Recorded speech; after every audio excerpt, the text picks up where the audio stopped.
No one will tell us. Well, this. I'm going to get off the bench. All right, February 18th, sir. If we're innocent, February 18th, I'm sure God has to. Oh my God. This is just a mockery. 30 minutes. Listen to this. Protect and serve. Don't laugh. Injustice is no laugh. You guys are pathetic.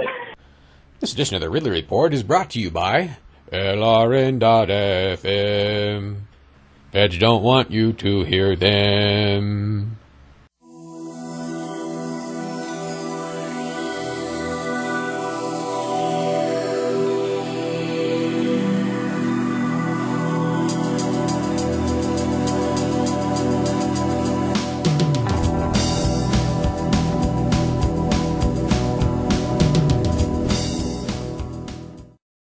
We were there with over 20 people. A lot of us actually had T-shirts because I guess Adamo and Pete made up some. Those were great. I think Clyde actually made those. Mm-hmm. No victim, no crime. Right, and it actually, no victim, no crime, and like this bloody font for some reason on the front of the shirt, and then on the back, Liberty on Tour. It was black, not red, bloody.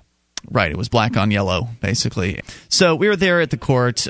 Big success. Of course, it wasn't a successful day for Adamo and Pete, who were continued to a later date.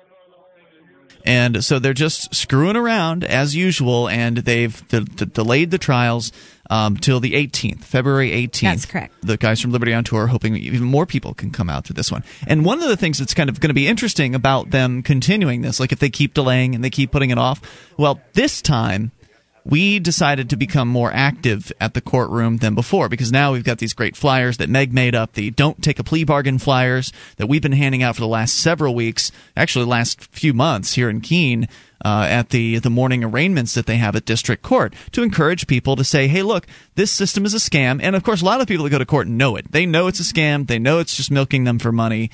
So it kind of lays it out for them. It lays out the case against taking a plea deal.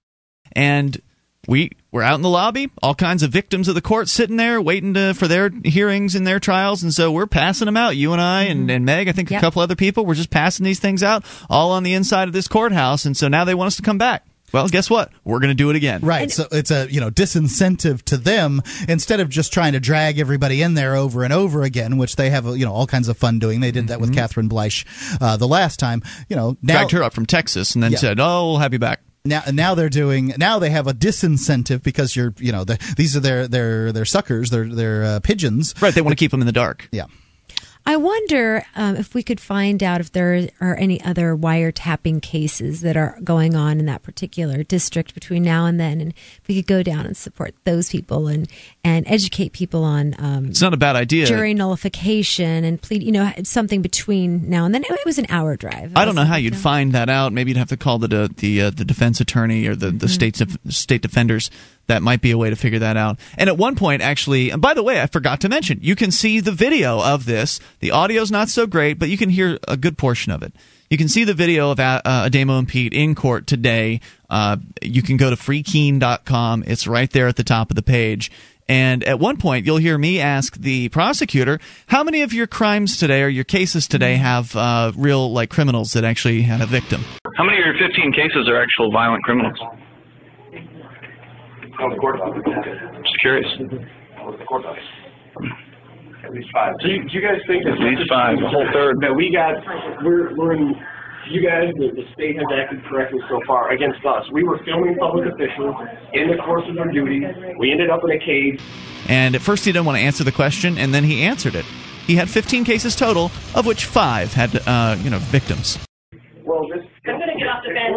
All right, February 18th, sir. If we're innocent, February 18th, I'm sure God has to.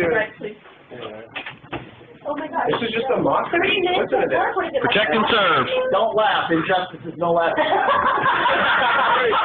guys are pathetic. 30 minutes. You don't understand how hard these guys are. You guys are fucking gangsters and three-piece suits. I'm talking to you. I don't want to jump through your hoops. I didn't agree to your content. I didn't agree to that. People's lives you play with, man. Can I put a piece of paper in front of you and tell you Not a game. on it? No, at the same time, you don't have the right to talk to me. Please sign it. No, I right to talk to you. Let me ask you guys. You arrogant prick. I always call him every day.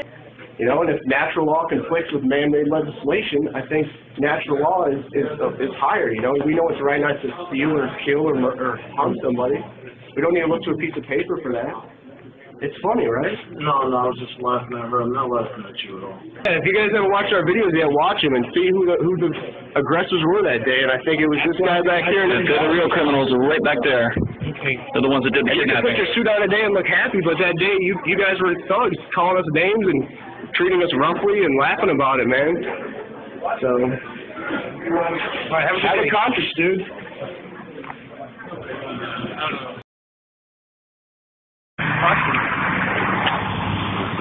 No, can't do that. Federal agents on the streets of Keene, New Hampshire.